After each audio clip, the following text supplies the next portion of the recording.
¿Sabías que el Perú fue uno de los últimos países en implementar el voto femenino en Latinoamérica y el penúltimo en Sudamérica? Fue recién en el año 1955 cuando se promulgó una ley que facultaba la participación de las mujeres en las votaciones a nivel nacional. Y en el año siguiente, en 1956, las mujeres por fin pudieron participar políticamente, ejerciendo su derecho al voto por primera vez. En tiempos pasados, la opresión a la mujer era una realidad innegable en muchas sociedades. Las mujeres se enfrentaban a barreras sistemáticas que le impedían la participación en la toma de decisiones y acceder a roles de liderazgo. Además, se les negaba el derecho a la educación y a la propiedad, lo que les relegaba a un estatus de subordinación. Este entorno machista no solo limitaba su desarrollo individual, sino que también restringía el proceso de sociedades en su conjunto al desaprovechar el potencial y las habilidades de la mitad de la población. Las mujeres lucharon incondicionalmente por la igualdad de derechos y oportunidades, desafiando las normas establecidas y abriendo camino a las generaciones futuras. A pesar de los desafíos, su valentía y la determinación alinearon el camino hacia la sociedad más equitativa y justa, donde las mujeres pueden participar plenamente en todos los ámbitos de la vida actualmente. ¿Por qué las mujeres no podían votar a inicios del siglo XX? Era porque nuestra sociedad, a través de todos los tiempos, tanto culturalmente e históricamente, ha sido patriarcal. Muchas de las normas y leyes que se hacían en esas épocas estaban orientadas más a darle derecho a los hombres que a las mujeres.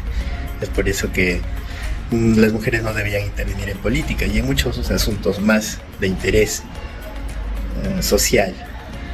Es así que muchas legislaturas en donde se debatieron estos derechos para las mujeres fueron saboteadas, ¿no?, por los mismos legisladores, ¿no?, aduciendo que las mujeres no querían votar, que las mujeres para qué iban a votar, no querían que la mujer participe en política. Por eso es que muchos estereotipos se han creado a través de todos los tiempos, en donde dicen que las mujeres no pueden desarrollarse tanto como un hombre, y eso hasta ahora lo vemos en nuestra sociedad.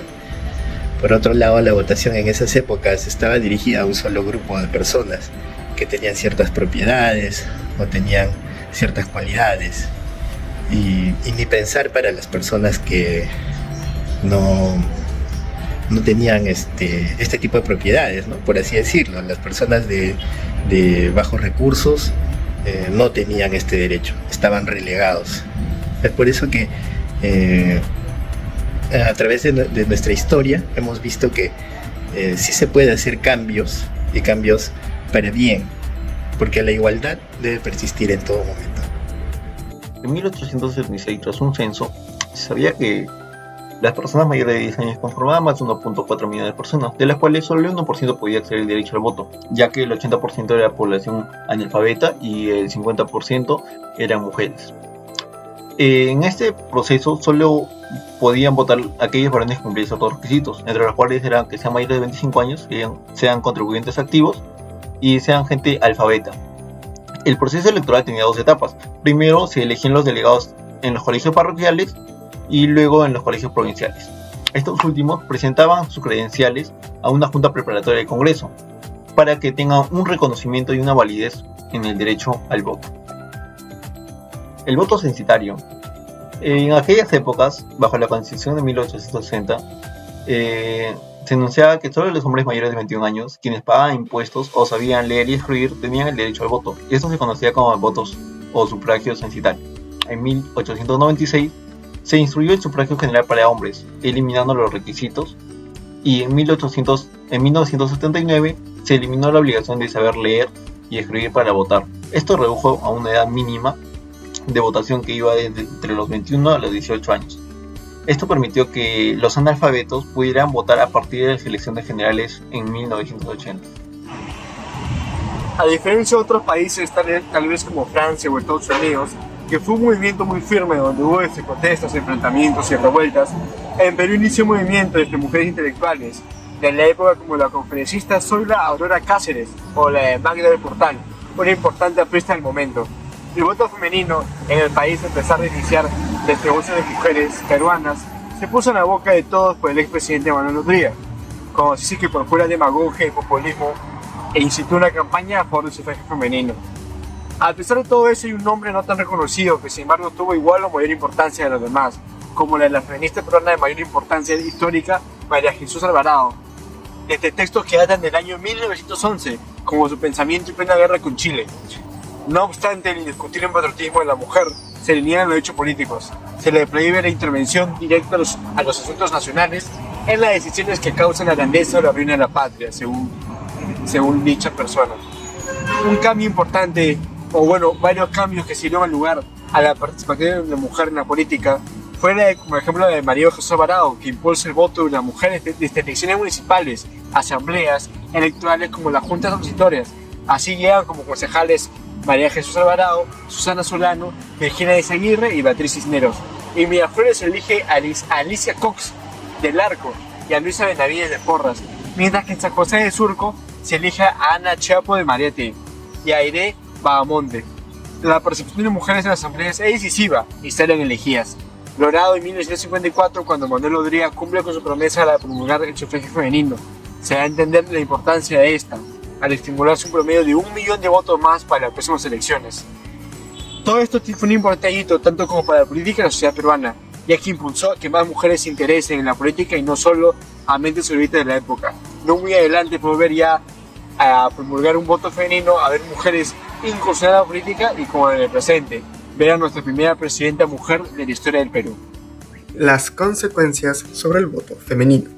En 1920, el debate sobre el sufragio femenino se vio obstaculizado por la percepción de que las mujeres no estaban preparadas para votar, lo que llegó a reflejar la desconfianza y los prejuicios que existían en ese momento hacia ellas. La lucha por el reconocimiento de los derechos políticos de las mujeres fue una batalla importante en el Perú del siglo XX, donde las mujeres debieron superar tanto obstáculos sociales como culturales, que las limitaban, que las relegaban al ámbito solo doméstico y las consideraban culturalmente inferiores en todo, tanto para hacer trabajos un poco pesados como para el simple hecho de, en este caso, votar. El comienzo del voto femenino. Finalmente, la aprobación del derecho al voto de las mujeres en 1951 marcó un hito histórico en la democracia peruana, permitiendo a las mujeres participar activamente en la vida política del país.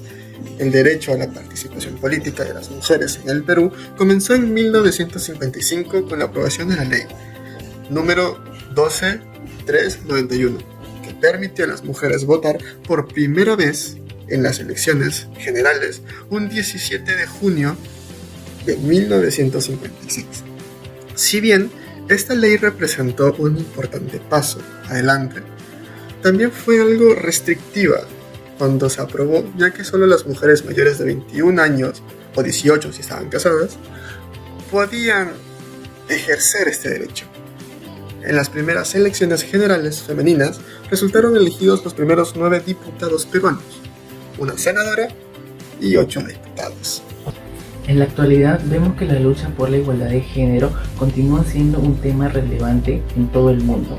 Aunque se han logrado avances significativos, todavía existen desafíos en cuanto a la participación política, social y económica de las mujeres. Sin embargo, cada día se dan pasos hacia una sociedad más equitativa, en donde las mujeres tienen oportunidad de ejercer plenamente sus derechos y contribuir al desarrollo de sus comunidades y países. Es por eso que todos deberíamos alzar nuestra voz de protesta cada vez que veamos casos de injusticia en contra de ellas, quienes lo único que quieren es vivir en un mundo o un país donde todos seamos tratados como iguales y con los mismos derechos. Mucho se decía antiguamente que las mujeres eran el género débil. Ahora nos damos cuenta de que todos estaban equivocados.